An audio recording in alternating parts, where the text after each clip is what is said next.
உதகையில் பழங்குடியின மக்களின் கைவினைப் பொருட்களின் கண்காட்சி மற்றும் அவர்களின் பாரம்பரிய தொழிலை மேம்படுத்தும் நோக்கில் திறன் மேம்பாட்டு பயிற்சியும் நடைபெற்றது.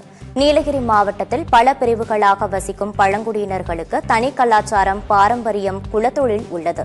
இதனை அழியாமல் பாதுகாக்க அவர்களின் கைவினைப் பொருட்களின் கண்காட்சி மற்றும் பழங்குடியினர் இளைஞர்களுக்கான திறன் மேம்பாட்டு பயிற்சி உதகையில் நடைபெற்றது.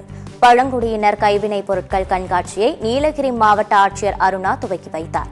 இந்த கண்காட்சியில் குறும்பர் மக்களின் பாரம்பரிய கலாச்சாரத்தை ஓவியமாக வரைந்து காட்சிப்படுத்தப்பட்டிருந்தது. கோத்தர் மக்கள் களிமண்ணால் வடிவமைக்கப்படும் கலைப்பொருட்கள், இருளர் மக்கள் சேகரித்து வரும் தேன் விற்பனைக்காக வைக்கப்பட்டிருந்தது. இதேபோல் தோடர் மக்களின் பின்னல் ஆடைகளும் காட்சிப்படுத்தப்பட்டிருந்தது. இதனைத் தொடர்ந்து நடைபெற்ற பழங்குடியின இளைஞர்களுக்கான திறன் மேம்பாட்டு பயிற்சியில் 7 விதமான பழங்குடியின இளைஞர்கள் பங்கேற்றனர். அவர்களுக்கு பாரம்பரிய தொழிலை மேம்படுத்துவது குறித்தும், தொழிலை மேம்படுத்த வங்கி மூலம் நிதி ஒதுக்குவது குறித்தும் பயிற்சி அளிக்கப்பட்டது. நீலகிரி மாவட்டத்தை பொறுத்த வரைக்கும் நம்மளுக்கு ஒரு 6 பிவிடிஜி இருக்காங்க. அந்த பிவிடிஜிக்கு வந்து நிறைய பாரம்பரியமா செய்யற தொழில் நிறைய இருக்கு.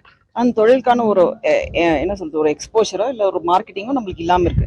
அது எப்படி பண்றாங்க அப்படின்றதும், அவங்களுக்கு வேற என்ன ட்ரைனிங் தேவைப்படும் அப்படின்றதும், வேற என்ன வசதிகள் தேவைப்படும் அவங்களோட பொருளை மார்க்கெட் பண்றதுக்கு, அண்ட் அவங்களோட பாரம்பரியத்தை பாதுகாக்க அவங்களுக்கு என்னென்ன தேவைப்படுது அப்படின்னு சொல்றதுக்கு இந்த ஒரு ஒரு சின்ன எம்பவர்மெண்ட் ப்ரோக்ராம். அதாவது இருக்கிற இளைஞர்கள் எல்லாமே வந்துட்டு இன்னைக்கு அவங்களோட பாரம்பரியம் என்ன அப்படின்றதே மறந்து போய் வேற ஒரு விஷயத்துக்காக போறாங்க.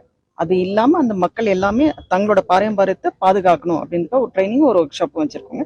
அது மட்டும் இல்லாம மக்களுக்கு தெரியணும் என்ன இருக்காங்க, எப்படி பண்ணாங்க மக்களுக்கு தெரியணும் அப்படின்றதுக்காக இந்த ஒர்க் ஷாப் வச்சிருக்கோம்.